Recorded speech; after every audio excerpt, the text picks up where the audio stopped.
I'm here as a big fan of Theo James. No, honestly, I'm a giant Courtney, but anyway. I'm a big fan of this lady right here. I know everyone's like, she needs no introduction, but author of Divergent, Insurgent, Allegiant, recently made a major motion picture and a box office smash.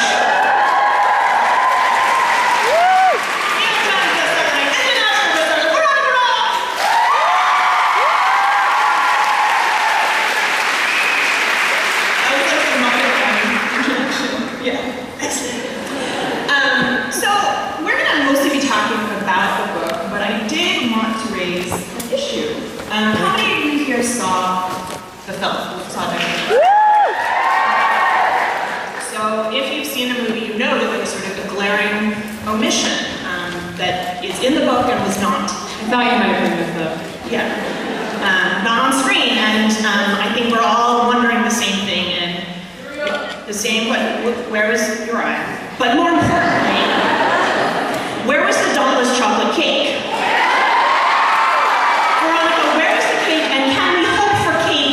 In the sequels. I actually got a special phone call from the producers about a couple weeks before I saw it, and they were like, we have bad news. Wait, really? They're like, we had to cut the cake. And I was like, no pun intended. Shot to the heart. I honestly was like, how are they even going to work this? Like, I this made a plot point. Huge consistency here. Okay. Interesting to me was when they announced the casting of Shailene Woodley, I was a little surprised because I had always pictured Tris as being really tiny, this sort of really tiny, frail person. And I was curious about, although when I saw the movie, like, they did not stint on the beatdowns, right? Like, it was so physical, and so it really got me back to that place where Tris was this, she had a really long journey to make. I was curious about when you were building that character, like, did she come to you all at once, or is it something that evolved in the course of writing the book? Well, first of all, in the movie, I was surprised to meet the male cast because, you know, actors are usually very small. Just generally short people. I mean, I'm a giant, so to me, everyone is tiny. But they were all huge, like Ansel Elgort's like 6'3" or 6'4". How tall is Giant Courtney? He's like 5'11". I needed to know for science. He's very... makes up for it. He's tall.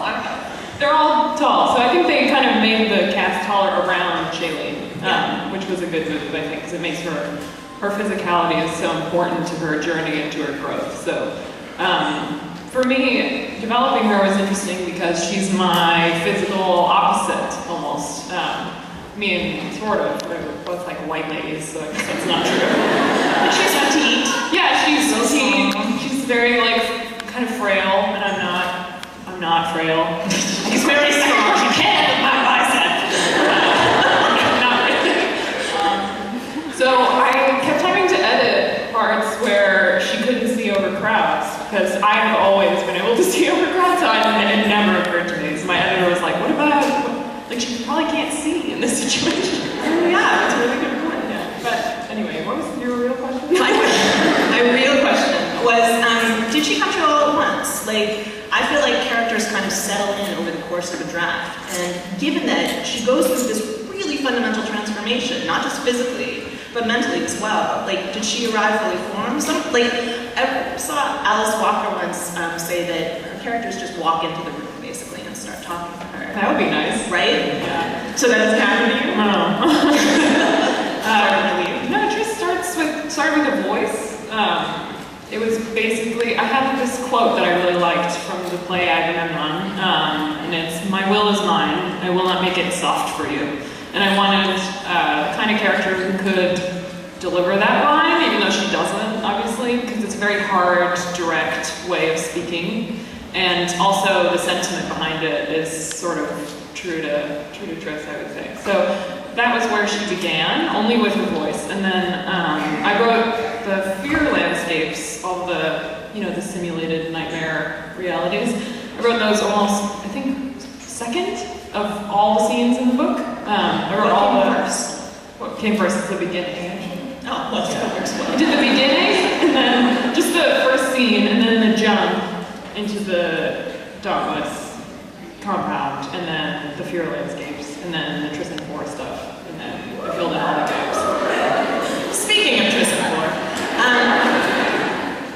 Divergent, I'm going to try to stay away from too many spoilers for the whole series, but Divergent is very much Triss's book. It's very much like the hero's journey, like it follows that path really clearly. But the series as a whole really belongs to both of them. Did you always know that it would be that way? And do you see it as belonging to one of them more than the other?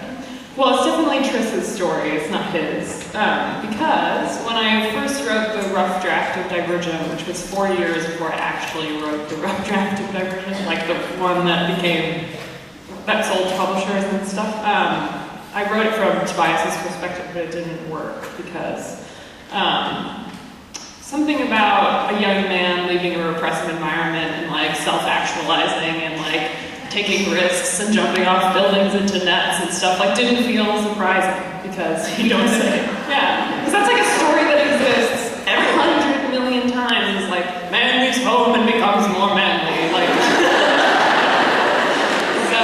This is one of the things that drove me a little crazy about some of the ways that the movie was talked about and some of the ways YA gets talked about. Like people always like, well, the book's for the boys, and I'm like, look in a bookstore. There are many, many books for boys. Like, and almost because there's a desire to place it in a niche and somehow say that that niche is oversaturated when, you know, we're over half the population, right? Like, well, it's been a matter of some frustration to see the way that YA adaptations are discussed because, you know, we have like 8 superhero movies coming out in the past years, which is awesome. I love superhero movies, but nobody's saying like, well, some people are probably saying this, but very few people are saying like, there's only room for one superhero movie. Like, get all these others out of here. yeah. When you talk about YA, it's like, ugh, another one. It's like, yeah, another one, because people are going to see them. Sorry, like I don't know what to tell you. I never see them be like, you know, oh no, it's another story about like a white middle-aged cop being called upon to do something. You know, like it's never like, oh, this action hero is